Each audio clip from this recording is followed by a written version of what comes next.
જય ગણપતિ બાપા। મિત્રો, હું આજે દશામાનું વ્રતની વાત કહેવા માગું છું। દશામા અમાસના દિવસે થાય છે, તો દશામાનું વ્રત તો મિત્રો એ વ્રતજી વ્રતમાં દિવાસાની અને દશામાની બધા અમાસના દિવસે જ ચાલુ થાય છે વ્રત। અને એ વ્રતજી વ્રતનો મારો વિડીયો આગળ છે, એ વ્રતજી વ્રતની વાર્તાનો। તો આજે દશામાની વાતને કહું છું।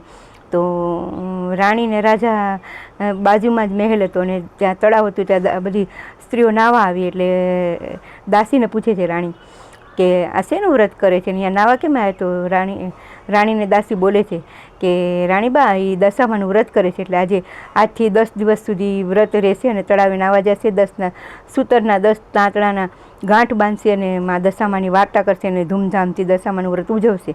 ત્યારે રાણી બોલે છે કે હું રાજા ના પાડે છે। ત્યારથી પછી એને દશામાનો કોપ ઉતરે છે અને અવરી દશા થાય છે।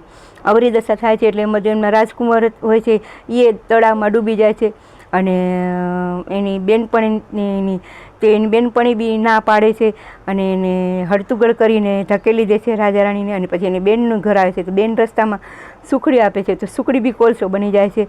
અને એમ કરતાં કરતાં એને ચીબડું લે છે રસ્તામાં રાજા રાણી, તો ચીબડામાં એને રાજકુમારનું માથું દેખાય છે। તો બીજા રાજા છે એ એને જેલમાં પૂરી દે છે, કેદખાનામાં, અને કેદખાનામાં રાજા રાણી દશામાનું વ્રત કરે છે। અને રાણી કહે છે કે આપણે દશામાનો કોપ ઉતર્યો છે, એટલે આપણે દશામાનું વ્રત કરીશું તો માં દશામાં આપણી વર્તી દશા કરશે।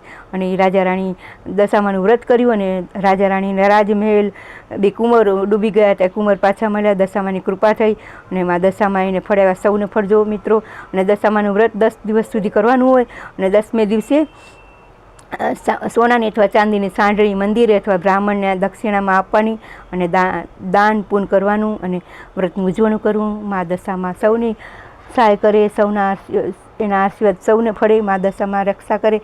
મારો વિડીયો સારો લાગ્યો તો શેર કરજો। ખૂબ ખૂબ ધન્યવાદ, ખૂબ ખૂબ આભાર મિત્રો। આવો વિડીયો જોતા રહેજો। જય દશામાં।